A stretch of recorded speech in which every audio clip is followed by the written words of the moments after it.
Ya, Assalamualaikum warahmatullahi wabarakatuh. Selamat pagi kepada mahasiswa semester 2 program Diploma 3 Kebidanan Poltekkes Kemenkes Pontianak.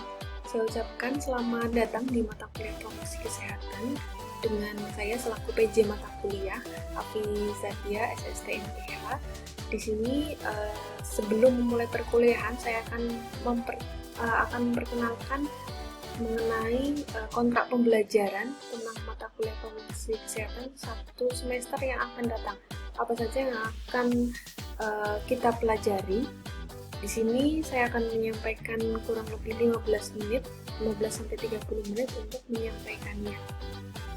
Untuk mata kuliah promosi kesehatan dengan kodenya DD.5.018, penempatannya ada di semester 2 tahun akademik 2020-2021. Untuk SKS-nya dibebankan 2 SKS, di mana teori 1 SKS dan praktik 1 SKS, dengan waktu untuk teori 50 menit dan praktik 100 menit.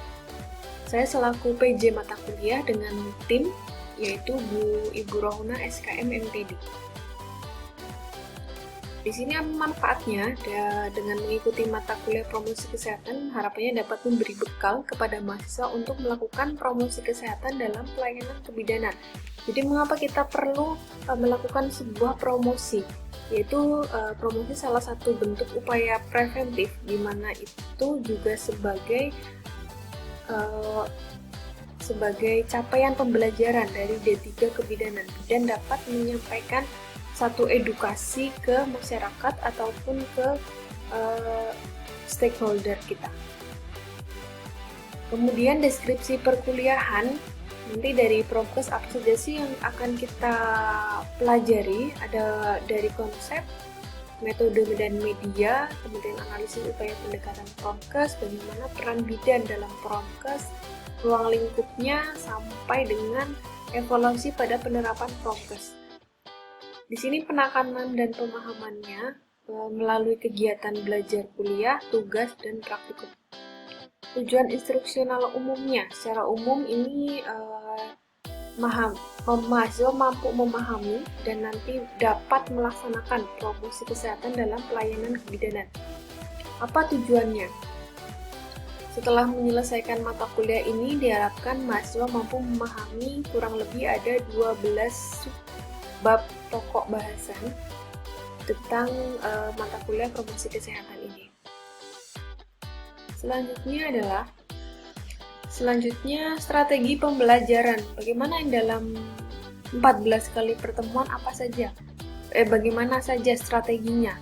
Di sini untuk teori dan praktek sudah saya jelaskan bahwa teori 1 SKS seharusnya Anda mendapatkan 170 menit dikalikan 14 minggu untuk T-nya saja.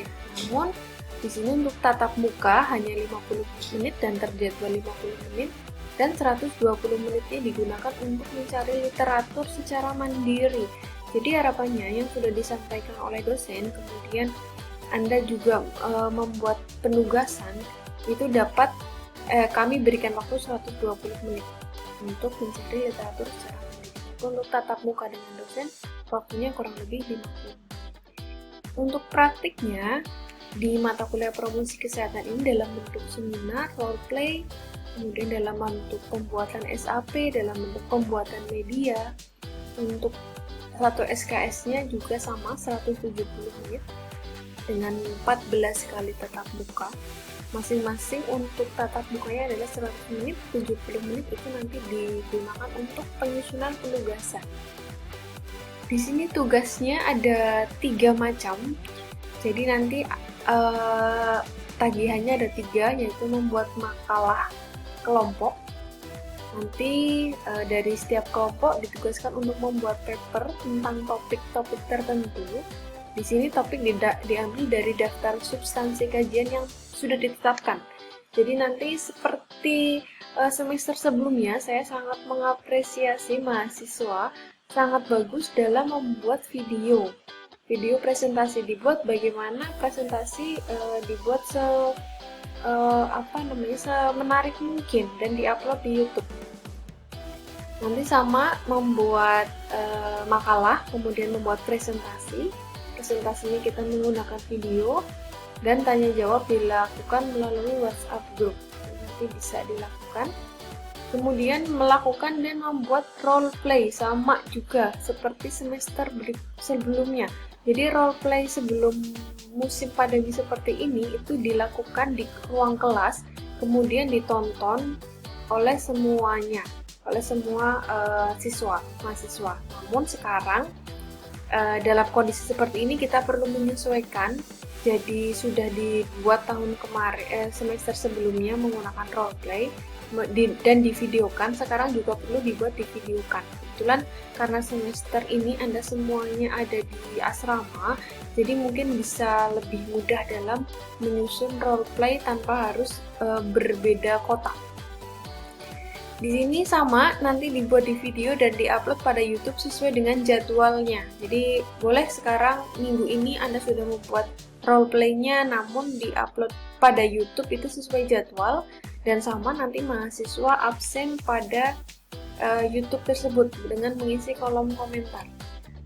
Nah, yang ketiga, membuat resume perkuliahan. Ini nanti di setiap akhir pertemuan, mahasiswa mendapatkan tagihan membuat resume. Sebenarnya semacam seperti catatan saja.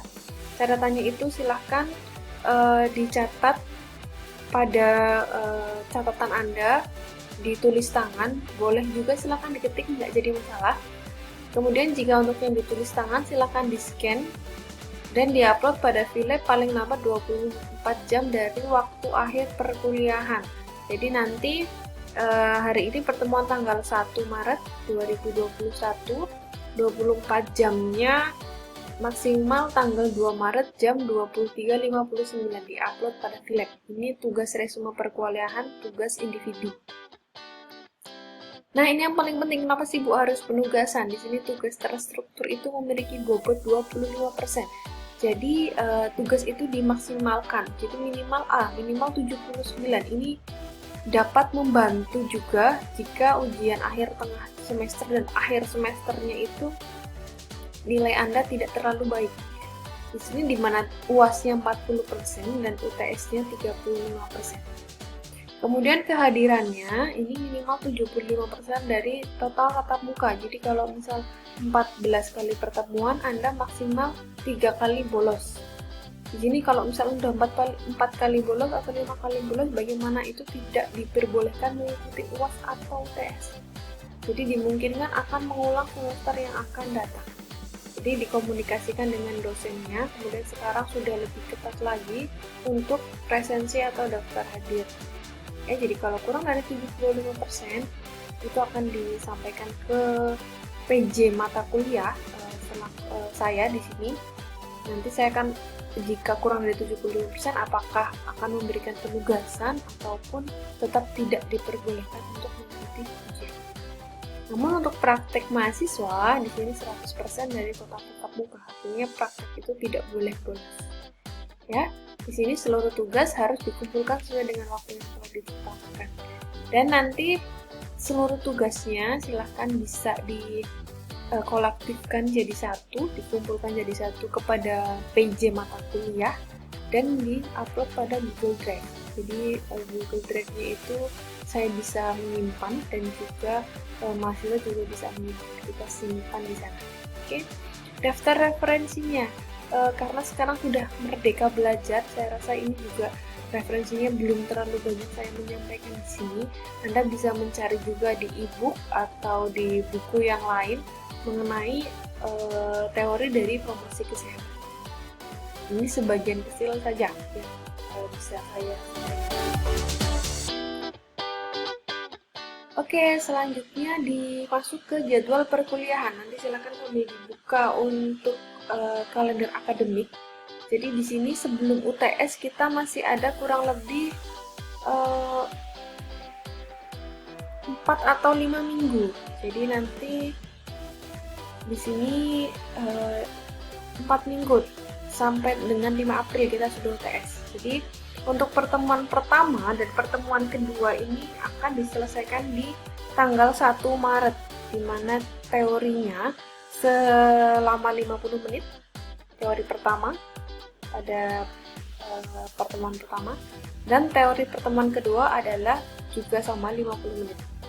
Kemudian untuk praktikumnya nanti saya sudah menyampaikan melalui ketua kelas untuk disampaikan ke PJ dan teman-teman mahasiswa seluruhnya untuk presentasi. Jadi presentasinya metodenya sama seperti semester sebelumnya. Buat makalah, kemudian buat video presentasi dan tanya jawab melalui WhatsApp group. Oke, selanjutnya di pertemuan ketiga. Di pertemuan ketiga ini sama di hari Senin.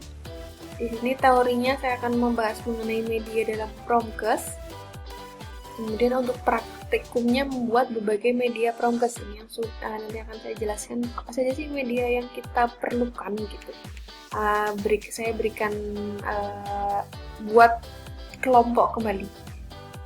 Kemudian di minggu depan lagi nanti teorinya saya berikan dan presentasi. Jadi yang sudah siap misalnya poster terlebih dahulu yang kira-kira buatnya tidak terlalu lama seperti membuat video, nanti bisa presentasi. Apa saja sih isi posternya? Ini loh isi posternya itu sasarannya ini, kemudian posternya tentang anemia ibu hamil, berisi tentang ini, apakah judulnya apa, nanti kita diskusi di situ. Selanjutnya di minggu ketiga dua pertemuan juga di sini untuk teori pendekatan Promkes dan peran bidan dalam Promkes.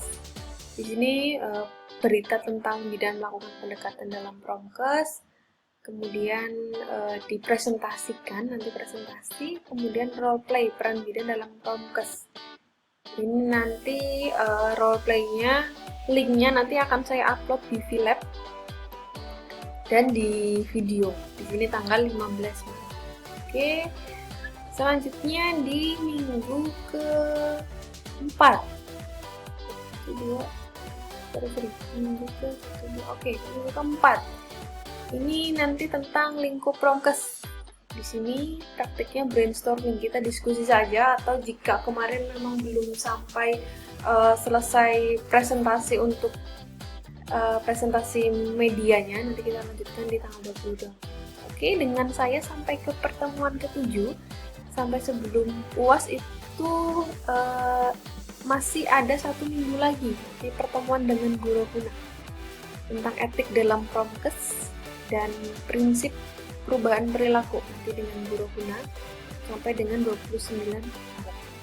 Selanjutnya kita akan uji UTS. UTS-nya nanti seperti biasa melalui VLab dan dilakukan pada minggu ke-6, tanggal 5 sampai 9 April. Saya belum mendapatkan jadwalnya. Jadi Promkes antara tanggal 5 sampai 9 April 2020.